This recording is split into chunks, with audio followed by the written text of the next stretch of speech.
마음을 시원하게 은혜로 적시시는 말씀에 폭포수. 안녕하십니까. 말씀의 폭포수의 김대광 목사입니다. 한 주간 그리스도 예수 안에서 평안하셨습니까? 우리가 마태복음서를 통해서 계속 은혜를 나누고 있는데요. 오늘은 마태복음서 3장 13절에서부터 17절에 있는 말씀을 통해서 은혜를 나눠보고자 합니다.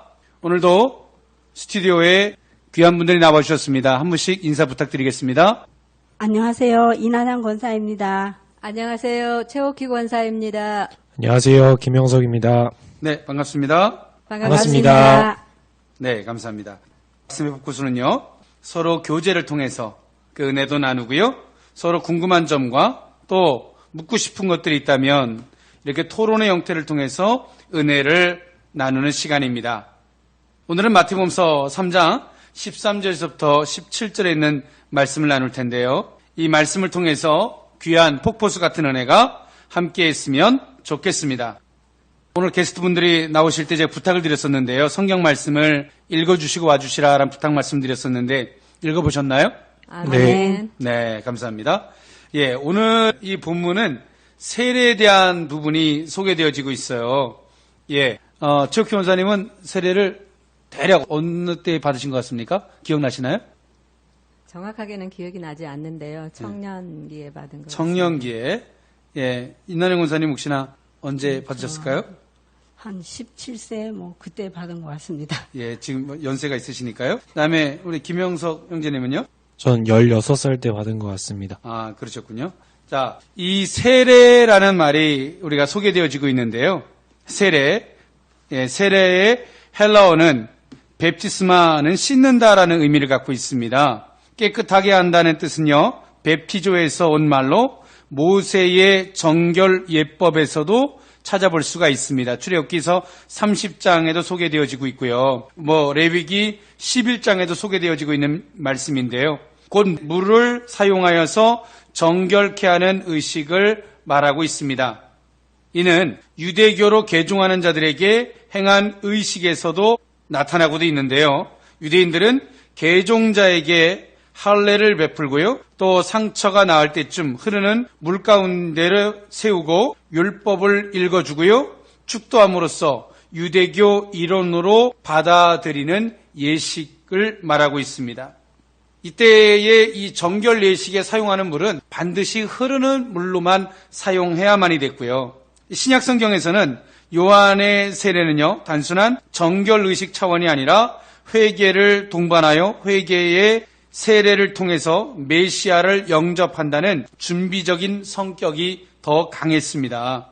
세례는 씻음, 또 인증, 기름 부음 등을 의미하고 있었고요. 그리스도를 구세주로 고백하는 사람들을 물에 담그거나 머리에 물을 뿌리는 예식으로서 그리스도와 함께 죄에 대하여 죽고 예수 그리스도로 말미암아 새 생명으로 다시 태어나는 그리스도와의 연합을 상징하는 의식입니다. 예수 우리가 교회 다니면 세례를 받죠. 예, 본격적인 말씀을 한번 들어가 보고자 하는데 한 절 한 절씩. 13절에 보니까 이때 예수께서 갈릴리로부터 요단강에 이르러 요한에게 세례를 받으려 하시니 라고 소개되어지고 있어요. 이 세례는 죄 있는 사람이 하나요? 죄 없는 사람이 하는 건가요? 죄 있는 사람이. 예, 죄 있는 사람이 하는 거죠. 근데 예수님께서 죄가 없음에도 불구하고 오늘 예수님께서 세례 요한에게 세례를 받으러 요단강에 나왔다 그래요. 예, 혹시 이난영 원사님 왜 그랬을까요? 예수님께서 예, 예수님께서 죄가 없으시지만 네. 예수님이 인류를 위해서 죽기로 작정하신 그 공생의 시작을 의미하는 게 아닌가 싶은데요. 네, 많이 묵상하고 오셨군요. 감사합니다. 예, 맞습니다. 예수님께서는 사실은 아무 죄가 없으시죠. 죄 있는 사람만이 세례를 받는 것임에도 불구하고 예수님께서 죄 있는 사람이 세례를 받아야 되는데 죄 없으심에도 불구하고 예수님이 세례를 받으러 나오셨어요. 거기에는 두 가지적인 측면의 이유가 있죠. 예수님이 갈릴리 나사렛 동네에서 거주한 이래로 지금까지 줄곧 그곳에서 거주를 해오셨습니다. 그리고 예수님께서 요단에서 세례를 받으러 나오시죠. 예수님은 죄가 없으심에도 세례를 받으려고 하셨을 때는 예수님께서 이제 공생애의 시작에 대한 의미도 있었고요. 또 하나는 인류의 죄악을 짊어지시고 당신이 장차 십자가에 못 박혀 죽으셔서 대속하실 것을 의미가 그 가운데 포함되어져 있죠. 예수님께서 또 하나님 앞에서 내가 이렇게 하시겠다라고 하는 고백도 포함되어져 있는 것이죠. 그래서 예수님께서 오늘 세례 요한에게 세례를 받으러 나오신 것입니다. 14절에 보니까 요한이 말려 이르렀다 그러죠. 요한이 말려 이르되 내가 당신에게 세례를 받아야 할 터인데 당신이 내게로 오시나이까? 라고 이야기했어요. 예, 최 권사님. 예수님께서 사실은 세례 요한하고는 비교의 대상이 될 수도 없죠. 아멘. 예. 근데 예수님께서 세례 요한에게 세례를 받으러 나가시니까 세례 요한이 굉장히 당황했던 것 같아요. 예수님께서 왜 세례 요한에게 세례를 받으러 나가셨을까요? 앞에서 우리 이야기했죠? 그죠? 예수님께서 그 의미를 나타내시고 이루시겠다는 고백. 근데 요한이 그 예수님을 받아들였을 때의 그 당황스러운 모습. 네. 요한의 모습이 어땠을 것 같았어요? 당황스러워서 여기 성경 말씀에도 보니까 네. 놀라는 그러한 모습들이 나오는데요. 네. 의아하다는 생각을 좀 해봤습니다. 예. 이제 우리가 하나님의 법칙은 그런 것 같아요. 하나님의 법칙은 누가 높고 누가 낮고의 개념이 아니라 다 하나님 앞에서 고백하고 있는 거죠. 오늘 예수님께서 세례 요한에게 비록 나오고 계시지만 예수님은 세례 요한에게 세례를 받는 게 목적이 아니시죠. 하나님 앞에서 지금 그 고백을 하고 있는 거예요. 당신이 대속하실 은혜에 대해서. 그런데 우리가 생각 하나 달리 먹으면 어떻습니까? 누가 높고 누가 낮고 사람과 사람 사이를 막 생각한다면 오늘 우리 예수님처럼 이런 행동을 할 수 없을 것 같아요. 또 세례 요한처럼 또 그런 마음도 가질 수밖에 없고요. 그래서 요한의 세례는요, 어떤 의미를 갖고 있었냐면 요한의 세례는요, 죄사함을 얻기 위한 회개의 세례였습니다. 그렇다면 예수님은요, 죄가 없으셨고요. 따라서 요한은요, 세례받기 위해 자신에게 나오시는 예수님께 세례 주기를 거부하고 오히려 자신이 죄가 없으신 예수님에게 세례를 받아야 한다라고 말하고 있었던 것입니다. 그렇죠? 세례 요한은 예수님을 정확하게 알고 있었어요. 그리고 세례가 가지고 있는 역할도 알고 있었죠. 근데 예수님께서 아무 죄가 없으신 것을 세례 요한이 알아요. 그러나 본인 자신도 죄가 있는 걸 알죠. 그래서 그렇게 표현하고 있는 거예요. 예수님은 고백해야 하는 죄가 있어서가 아니라 성취해야 하는 하나님의 의가 있었기 때문에 요한에게 세례를 받고자 하였으나 세례 요한은 그 심오한 뜻을 알지 못했기에 예수님의 그 세례 받고자 하는 것을 말렸던 것이죠. 오늘 우리는 하나님 앞에서 다 살아가는 사람인 줄 믿습니다. 아멘. 우리가 비록 사람 앞에서 어떤 것을 하는 것처럼 보이지만 다 하나님 앞에 하는 거죠. 때론 목사님이 어떤 것을 시켜서 할 때도 그건 목사님 앞에서 하는 게 아니에요. 그 말씀하신 일을 하나님으로 여기고 하나님 앞에서 행동하는 거죠. 오늘 세례 요한과 예수님의 관계도 마찬가지죠. 오늘 세례 요한은 예수님과의 단면적인 관계를 생각했다면 예수님은 하나님 앞에서의 그 고백을 생각하고 있기에 세례 요한을 이미 초월하고 있는 거죠. 우리 또한도 하나님 앞에 서는 모습이 있어야 할 줄 믿습니다. 아멘. 예, 15절에 보니까 예수님께서 대답하여 이르시되 이제 허락하라. 우리가 이와 같이 하여 모든 의를 이루는 것이 합당하니라 하시니 이에 요한이 허락하는지라 라고 이야기해요. 그래서 여기 보니까 예수님께서 이제 허락하라 그러시죠. 예수님의 물세례의 핵심은요, 구속의 의를 이루는 하나님의 뜻에 순응하여 기꺼이 죄인과 같이 낮아지시는 것이라고 할 수 있습니다. 근데 오늘 예수님께서 또 말씀하시죠. 우리가 이와 같이 하여 선을 이루는 것이 합당하다라고 말씀하세요. 요한은 하나님께로부터 세례 사역을 위임받았기 때문에 모든 죄인들을 향해서 그 세례를 베풀미 마땅했죠. 그러나 사실은 이것은 세례 요한의 사역보다는 예수님의 사역이 되어야만이 됐습니다. 예수님은요, 하나님의 구속 사역을 이루기 위한 준비로서 하나님의 권위 아래 순종함으로 요한에게 세례를 받으셔야 됐던 것입니다. 오늘 예수님은 그렇죠. 예수님은 우리가 이와 같이 하여 모든 의를 이루는 것이 합당하니라. 세례 요한은 물 세례를 주고요. 오실 예수에 대한 것을 준비하죠. 회개를 통해서 예수님께서는 오늘 세례 요한의 단순한 세례가 있는 것이 아니라 당신이 십자가에 못 박혀 죽으셔서 이루실 완성하실 대속의 의미가 있는 거예요. 예수님은 그것을 고백하고 있는 거죠. 이 모든 것들을 위하여 내가 너한테 지금 그 세례를 받고자 하는 거니까 이에 허락하라 라고 이야기해 주고 있는 거예요. 예수님은 예수님에 담기는 큰 의미, 구속사, 그 대속에 대한 의미를 포함하고 있는 거죠. 오늘 예수님의 이 말씀 앞에 세례 요한은 거절할 수가 없었어요. 그리고 예수님께 세례를 베풀게 되죠. 오늘 예수님은 기꺼이 하나님의 질서도 순응하고요. 또 오늘 예수님이 세례받고자 하시는 것도 하나님의 법칙, 또 하나님의 그 사명, 하나님의 말씀하심에 당신이 어떤 죽음을 통해서 이루실 것인가에 대한 순종을 결단하고 있는 거예요. 오늘 우리도 저마다의 다 역할이 있어요. 이 사람은 이런 역할이 있고 저 사람은 저런 역할이 있어요.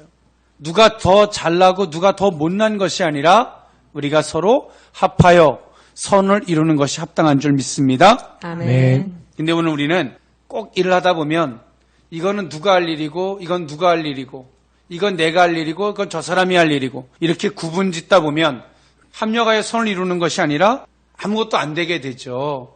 근데 오늘 예수님은 철저하게 비록 세례 요한에게 세례를 받을 수 있는 분은 결코 아니시죠. 그럼에도 불구하고 그 질서를 인정하고 또 하나님의 뜻에 순응하고자 결단하고 계세요.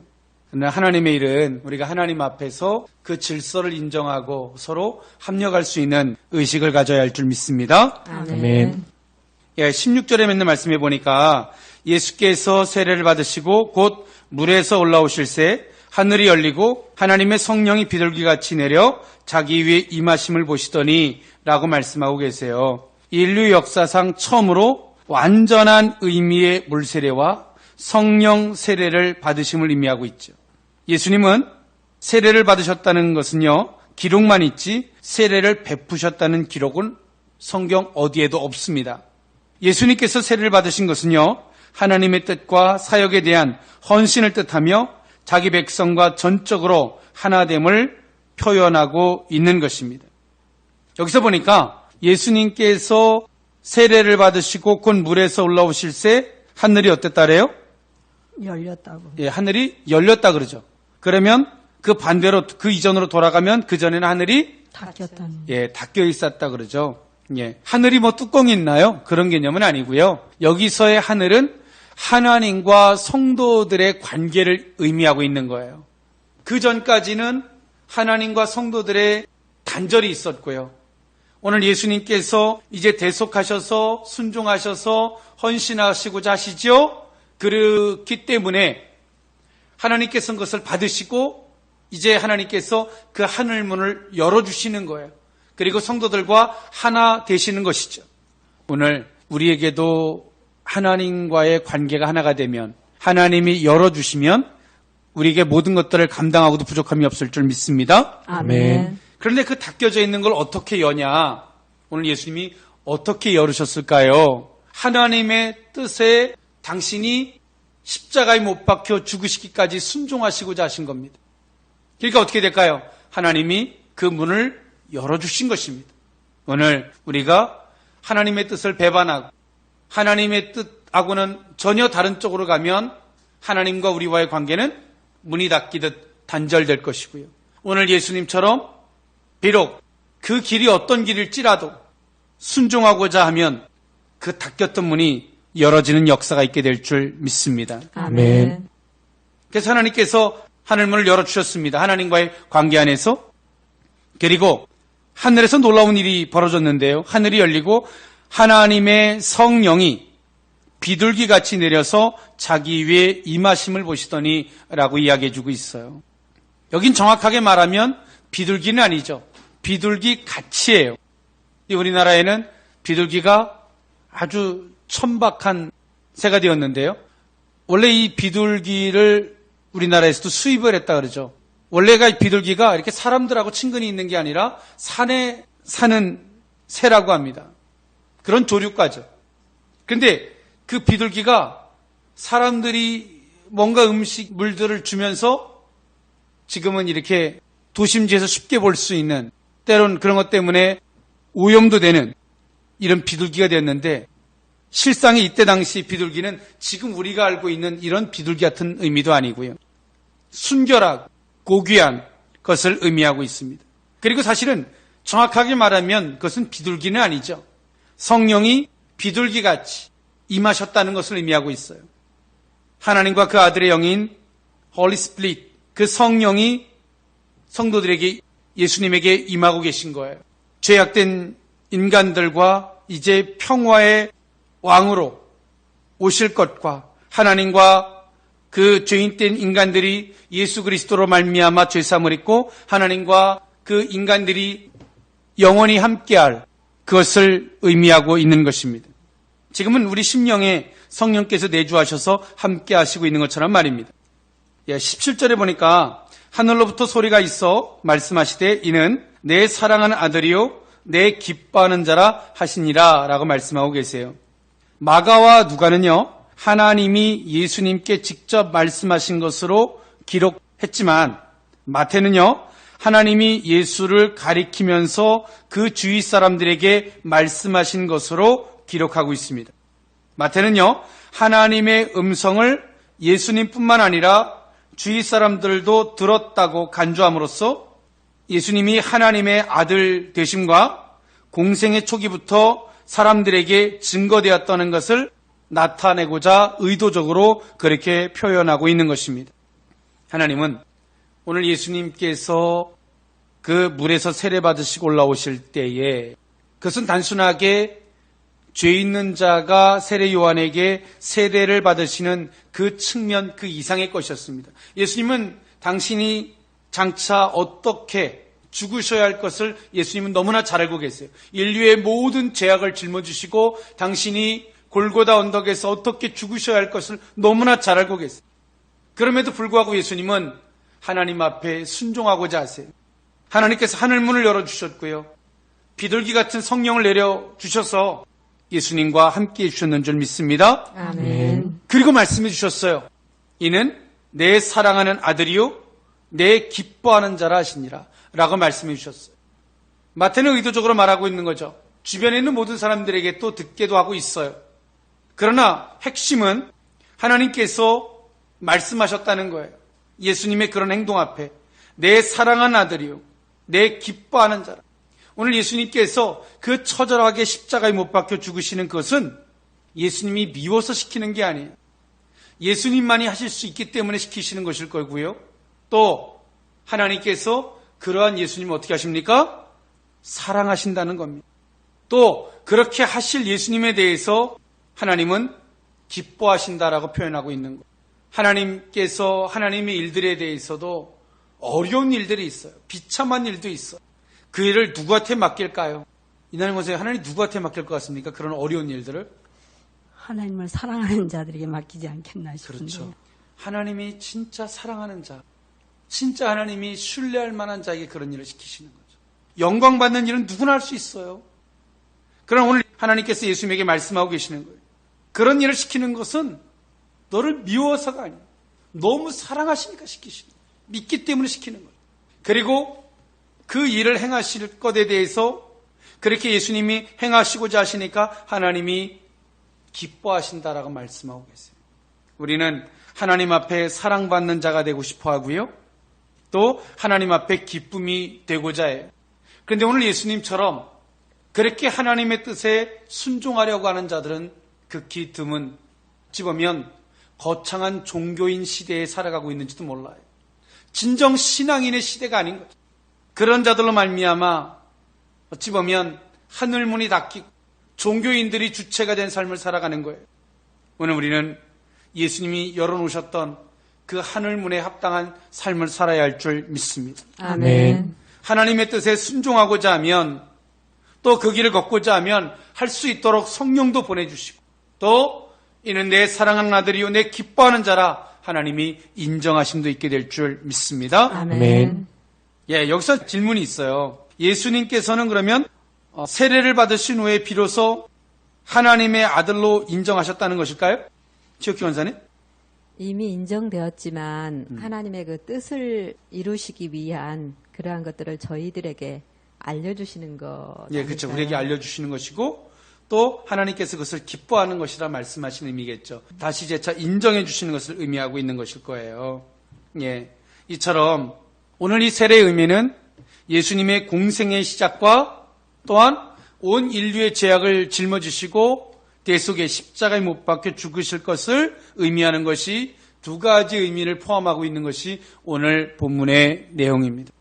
오늘 예수님께서 우리가 단순한 물세례로 구원받는 게 아니죠. 예수님께서 십자가에 못 박혀 죽으심으로 말미암아 우리 인류의 죄악을 도말해 주신 그 은혜로 말미암아 우리가 구원받은 것인 줄 믿습니다. 아멘. 예, 오늘 본문을 통해서 깨달아진 점이나 또 궁금한 게 있으면 한 분씩 돌아가면서 나누고 마무리하고자 합니다. 이난영 원사님. 예, 깨달은 것은요. 네. 예수님이 정말 죄가 없으신 분이시지만 하나님의 뜻에 따라서 순종함으로 이 모든 것을 이루어 가시는 걸 보면서 그랬을 때 하나님께서 내 기뻐하는 자라 사랑하는 자라 말씀하셨는데 저 같은 경우는 하나님이 기뻐하시는 일을 하기보다 먼저 제가 요구하는 것을 들어달라고 때를 쓰는 그런 그걸 들어주면 간다고 이제 거래도 하고요. 예, 그런 잘못된 것이 저한테 많이 있음을 다시 한번 보면서요. 그것이 바로 하나님을 닫게 하는 결과였구나라는 생각을 해보면서 예수님처럼 순종할 때 하나님이 열리는 그런 은혜가 있었으면 좋겠습니다. 네, 감사합니다. 네, 최옥희 원사님. 저도 동일한데요.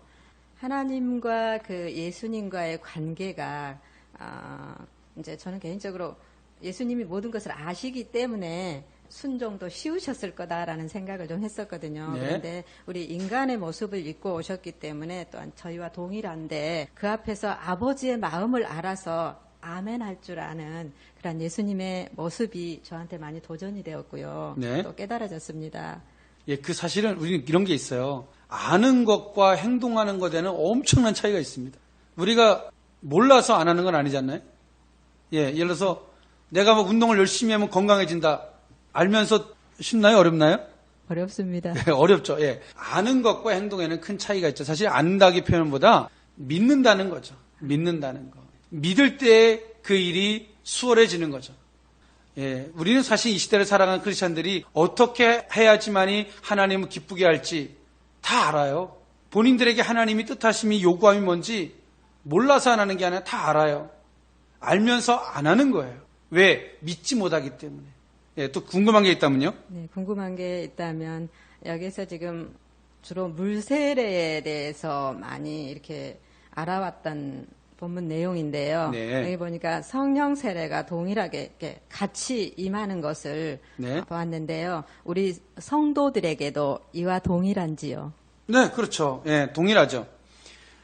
우리에게 이제 우리가 물 세례를 받고 나면 그것은 우리의 의지적이고 양심적인 측면이에요.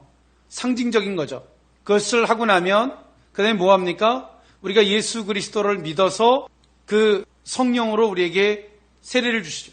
성령께서 우리에게 오셔서 우리로 거듭나게 하죠. 육신은 죽고 상징적인 걸 넘어서 예수 그리스도를 믿어서 성령이 우리에게 내주하셔서 오시는 이런 은혜가 있는 것이죠.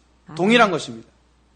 예, 김영성 장님 혹시 원래 하나님 앞에서 순종하면은 하나님께서 길을 열어주시는데 저는 먼저 인정받기를 원했던 것 같습니다. 그동안 너무 거꾸로만 생활했던 것 같습니다. 예, 오늘 우리가 본문에 있는 말씀처럼 예수님께서 하나님의 질서에 순응하고 이와 같이 합하여 의를 이루는 것이 합당하다 하는 것처럼 예수님께서 하셨던 서로 질서를 인정하고 합력할 수 있는 자세, 또 예수님께서 기꺼이 하나님 앞에 먼저 선 고백하죠. 그리고 당신의 삶이 그것을 순응해 가십니다.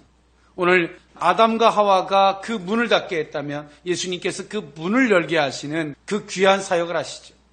오늘 우리의 삶이 예수님과 같이 그 문을 열 수 있는 사역이 저와 여러분들의 삶이 되었으면 좋겠습니다. 아멘. 예수님께서 우리에게 열어주신 그 놀라운 은혜, 오늘 우리가 그 은혜로 살아간다면 우리를 뿐만이 아니라 많은 사람들에게 생명이 땅끝까지 흘러가게 될 줄 믿습니다. 아멘.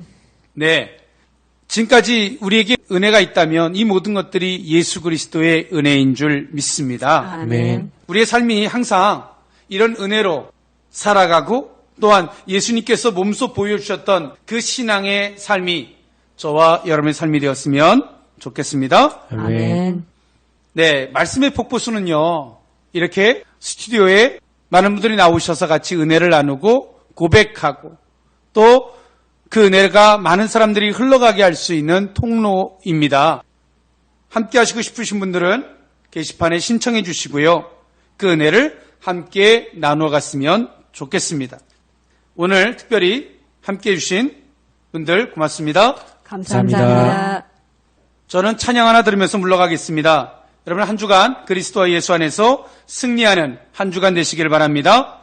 소리엘의 장혁재가 부릅니다. 내가 달려가겠습니다. 예, 지금까지 말씀의 폭포수의 김대강 목사였습니다. 지금까지 말씀의 폭포수의 김대강 목사였습니다. 한 주간 승리하십시오. 감사합니다.